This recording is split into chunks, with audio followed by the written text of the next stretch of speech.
Nobody likes the weather outside. Right now, we are experiencing a rain-sleet mix with temperatures of about 40 degrees Fahrenheit. Snow lovers don't like it because it's not snow, and we haven't seen any good snow this winter, hoping for February 27th to 28th to turn that around. And people who don't like snow also aren't happy because the weather is just soggy and it's still mixing with sleet. The issue is that most people, when they say that we need rain, would prefer the rain to be, at night. Kind of like when Tropical Storm Bonnie moved through, it rained for over an inch and a half, and yet, if you weren't outside in the middle of the night and you didn't hear it, you would not know it even rained. As the skies cleared after the event, it got sunny, and temperatures rebounded into the low 80s. But that got me thinking. We're close to the end of the season for snowfall. So, what's the history of out-of-season winter storms? For out-of-season, we're going to be covering any storm that wasn't in December, January, or February. That's controversial, and I'm going to explain why. Because usually, December snowfall is about the same as March snowfall. Big storms in December and March are seemingly about as rare as each other. So why pick one over the other? The reason why I chose to do it that way is because of the seasons. Meteorologically speaking, December, January, and February is snow season. I could use the astronomical seasons, but the reason why I chose not to do so was because whenever we talk about weather, we always use December, January, or February. I will almost always use December 21st as March 21st when I'm describing the winter period. But if I'm describing it in a meteorological context, then I will always use December, January, and February instead. That's just how I'm going to always play it. If it's meteorological, I always use December, January, February. And if I'm talking about it in any other context, December 21st through March 21st. So in case you're wondering why the December 15th to 16th snowstorm isn't on here, but some snowstorms in early March are, well, the reason is because the early March storms are in meteorological spring, whereas the December 15th, 2020 storm was in meteorological winter. Having said that, while March 2022 did give us some light snowfall on March 9th, the snow was not significant. I guess it is significant in the context of a massive turnaround, although that varies because while New York City hit 74 degrees, out in Farmingdale, the high could only max out at 62. And going from 62 to snow in a 48-hour time period is not exactly the rarest thing in the world. And the snowfall was very light. Indeed, the last time we saw any quality March snowfall back in 2019. In 2019, we had that winter 2018 to 2019 where very little of the snow fell in season. Most of it fell out of season. And in March, we had set a new record for the most consecutive days with an inch or more of snow at 4. We also tied an even more impressive record, the consecutive days of measurable snow with 5, or at least the one that gets more media attention. As February 28th saw a tenth of an inch of snow, good enough to qualify as measurable. 5 days in a row of measurable snow, 4 days of an inch or more of snow. That's record-breaking on grounds of duration. And the March 3rd to 4th storm would be particularly intense out of them. 5 inches of snow fell on the night of March 3rd into the morning of March 4th on the same system that produced a tornado outbreak that caused 23 deaths in Bogart, Alabama.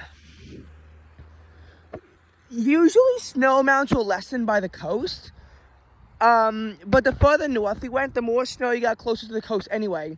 Coastal Massachusetts still saw over a foot of snow, whereas a lot of places saw very little snow, and also ice just hit me from the sky. I don't know if you just saw that, but ice did just hit me from the sky. This also led to the only snow day being issued for the entire 2018-2019 school year in New York City and many other districts on March 4th. It was a borderline decision. They could have very easily decided to have had school if, say, it was a winter in which they had to give off a lot of snow days because there was frequently intense snowstorms hitting during school days.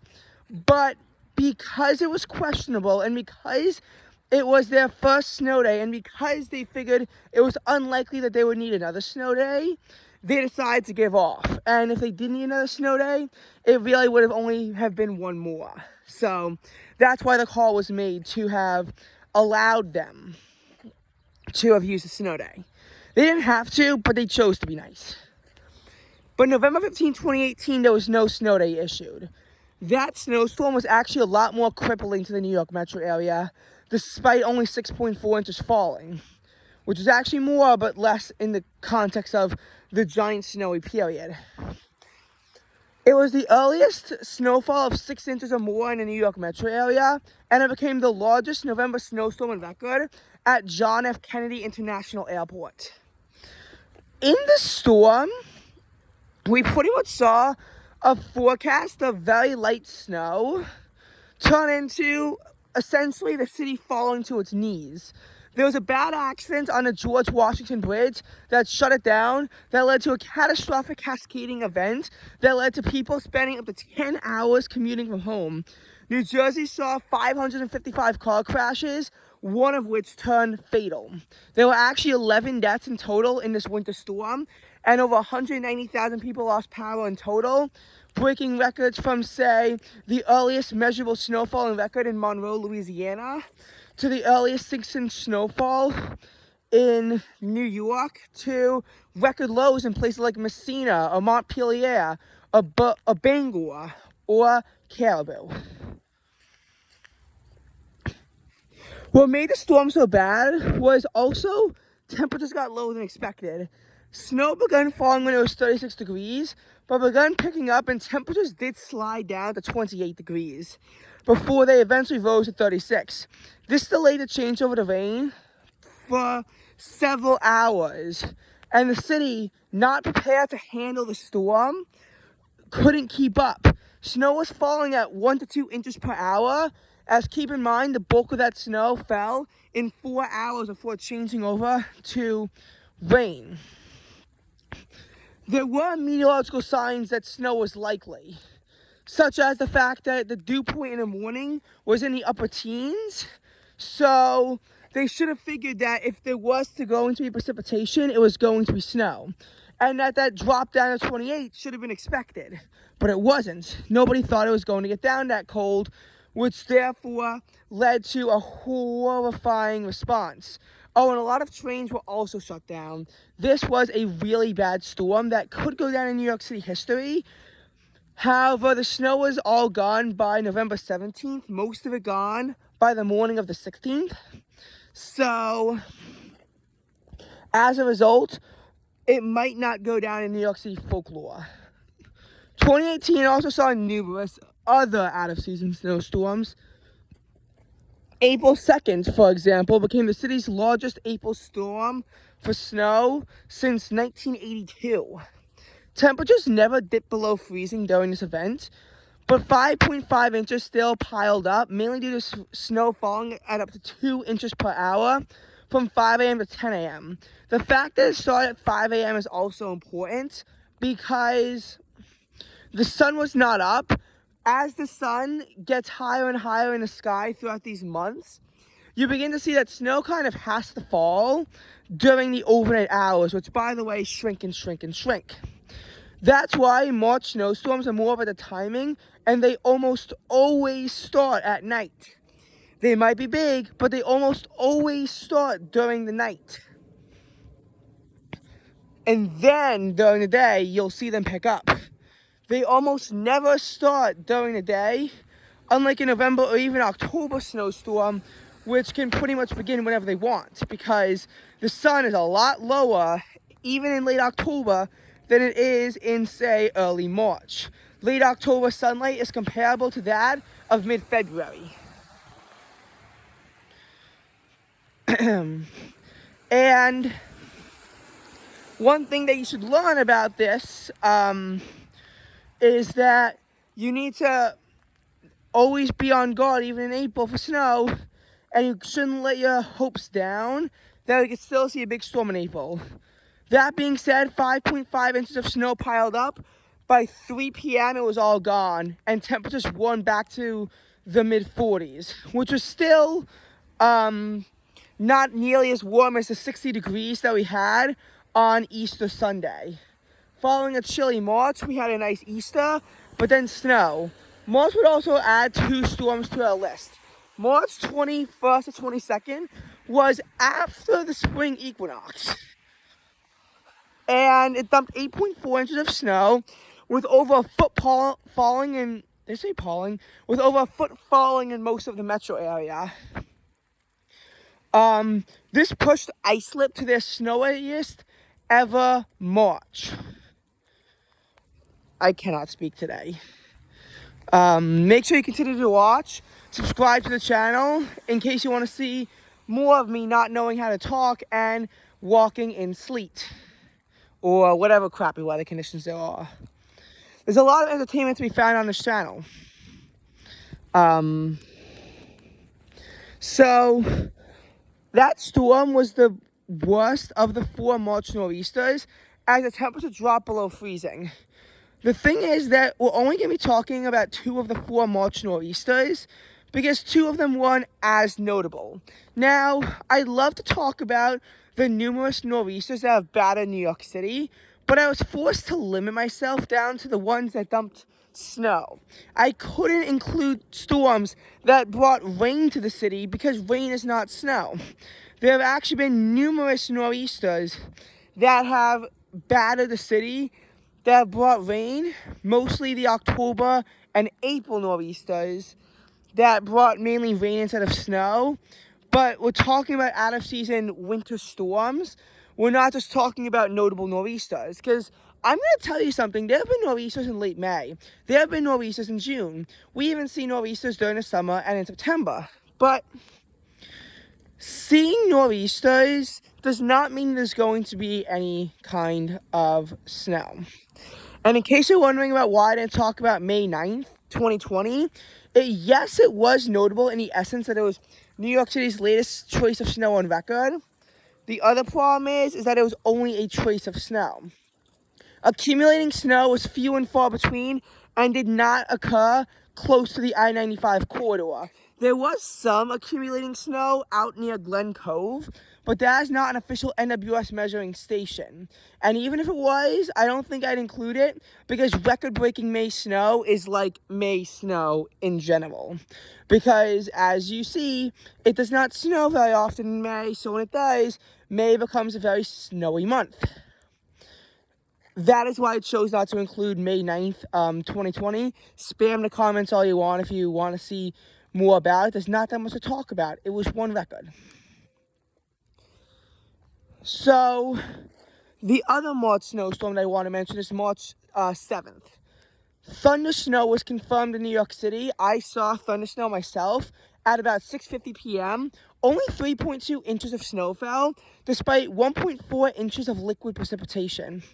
The reason why there was such a low ratio of just over 2 to 1 is largely because temperatures were above freezing during the event.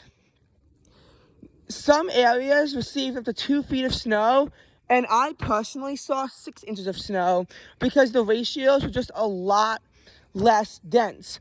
One thing you'll notice is that Central Park tends to have lower ratios than places like LaGuardia and Newark, which is a little bit puzzling sometimes to see how this can happen when temperatures are usually about level with each other, but that's just the case. That's just the reality. So, we had a lot to talk about with 2018. 2017 would not spare us in terms of late season snowfall either. I don't want to talk about March 10th too much because it wasn't that relevant, but March 14th was. It was supposed to be potentially the biggest blizzard on record in March and rival the Great Blizzard of 1888 for its intensity. By the way, I don't think we're going to make it back to 1888, so I will briefly cover it. It dumped officially 21 inches of snow in Central Park. There was snow up to 36 inches within Brooklyn. We saw drifts up to 50 feet tall, which, in case you're wondering, that house over there, including this hill, is about 20 feet in total. So imagine a drift 2.5 times that of the house. What started off as rain and temperatures in the low 40s quickly turned into snow as temperatures quickly drop below 32. The temperature hit a low of 6 degrees, which made it the second lowest temperature ever recorded in March. Wind chills dropped potentially as low as negative 46 degrees. Historic March Arctic outbreak. Historic March cold. Historic March snow. Historic March in general.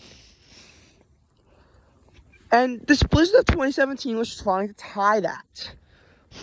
And while we predicted up to 2 feet of snow from the event, we got spared. 7.6 inches is nothing to scoff at, and it was a daily record for snow. But considering how places in the north and west received over a foot of snow, New York Cityers should not have been complaining. There was also 2 inches of liquid precipitation, and a big reason was because of mixing. Behind the storm was also a historic Arctic outbreak, but it wasn't record-breaking here in the city, even though March 15th saw a high of only 26 degrees Fahrenheit. Rather, it was more so record-breaking in, like, the southeast United States, where devastating freezes and frosts caused $1 billion in agricultural losses. It was also record-breaking in the state of Iowa, but not in New York. The records tend to have trailed southeast because the only city in between the core southeastern states of Florida, Georgia, and South Carolina, and Iowa, the only record in between was one in Memphis. In any case, that was a very intense, snowstorm for March. The next out-of-season winter storm we're going to be talking about is March 2015. This is getting frustrating. Why do they have to have March and May sound so similar? I should have known that it wouldn't have been May 2015 when you realize that every single day that month had a temperature that exceeded 60 degrees. That, and also May can't see snow, especially not the second hottest May on record. But this March 2015 snow was more of a blitz, I want to say. And the reason why I call it more of a blitz is because, well, you'll discover soon that it wasn't really one storm that stood out. It was just the grand total by the end of March. 18.6 inches of snow. That made this the 7th snowiest March in New York City. March 1st was notable because the storm took an interior track, but because the polar vortex was still locked firmly in place, we got 4.5 inches of snow. Then there was the March 5th storm. And after that, we saw another 4.5 inches of snow or something like that on the spring equinox on March 20th.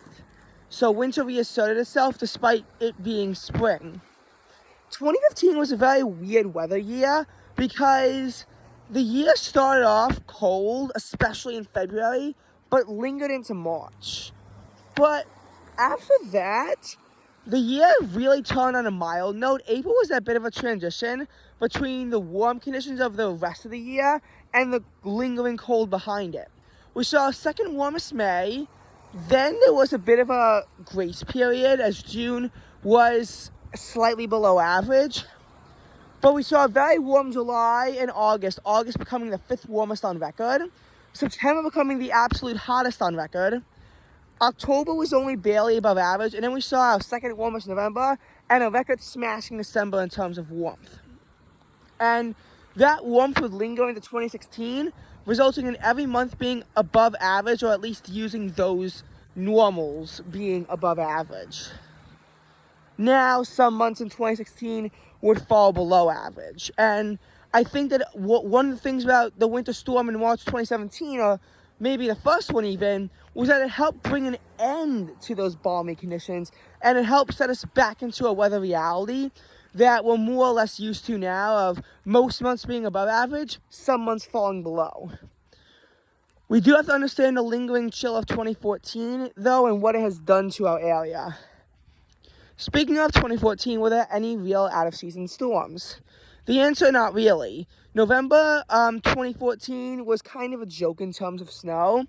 March 2014 was actually historic for snow in Washington, D.C. But while it was the coldest and snowiest March for a place like Dulles, and one of the coldest and snowiest Marches for places like D.C. and Baltimore, it was a very cold March here, but we only saw 0.1 inches of snow, as the storm largely just stayed off to our south. Also, it brought record cold temperatures for the month of March to places like Baltimore and Dulles as well.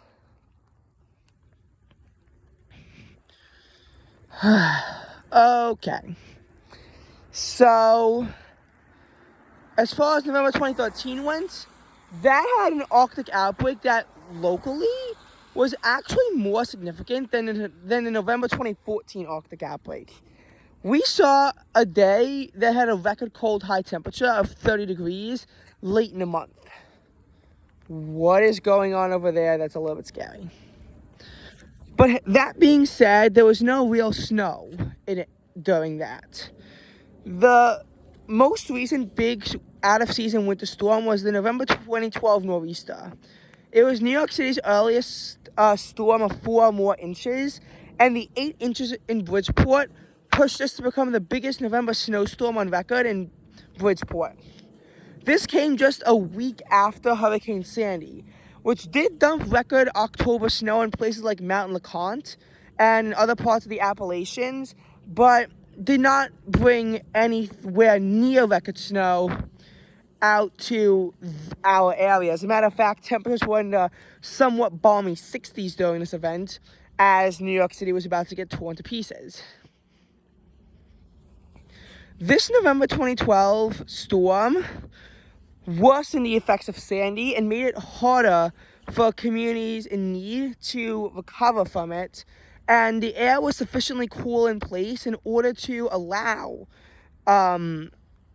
the storm to begin to just pile up snow.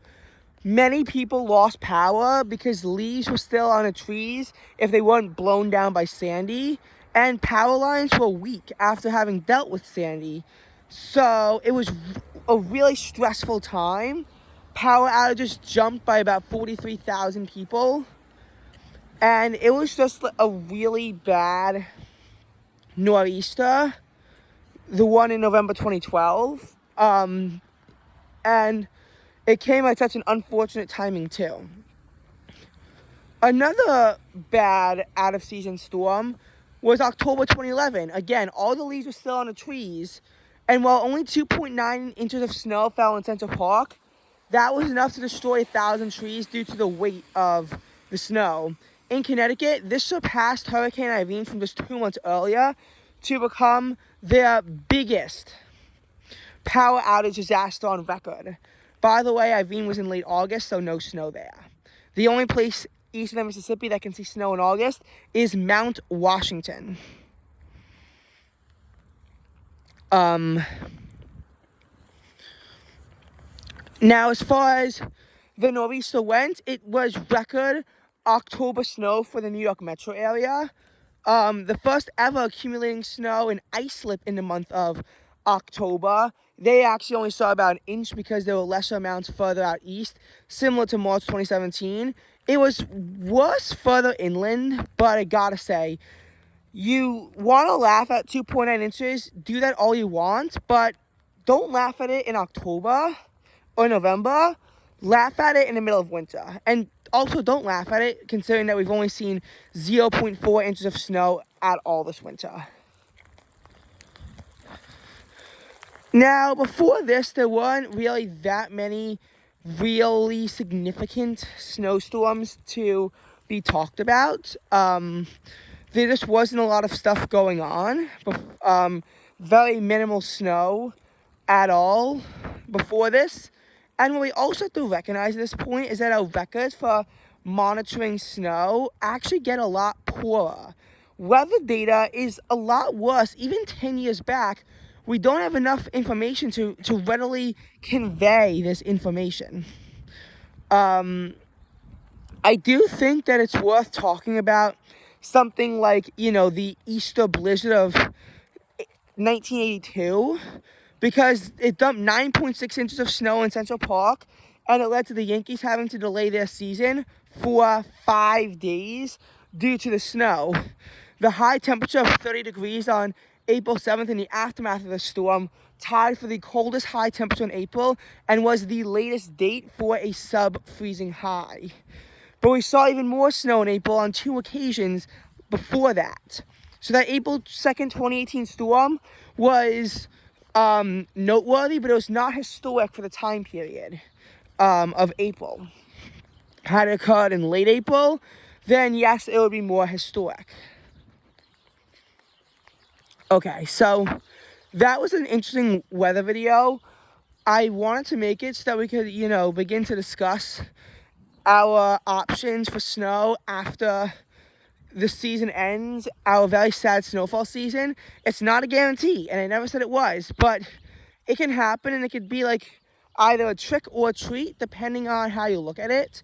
And I know that expression applies mostly for October, but, the same theme applies.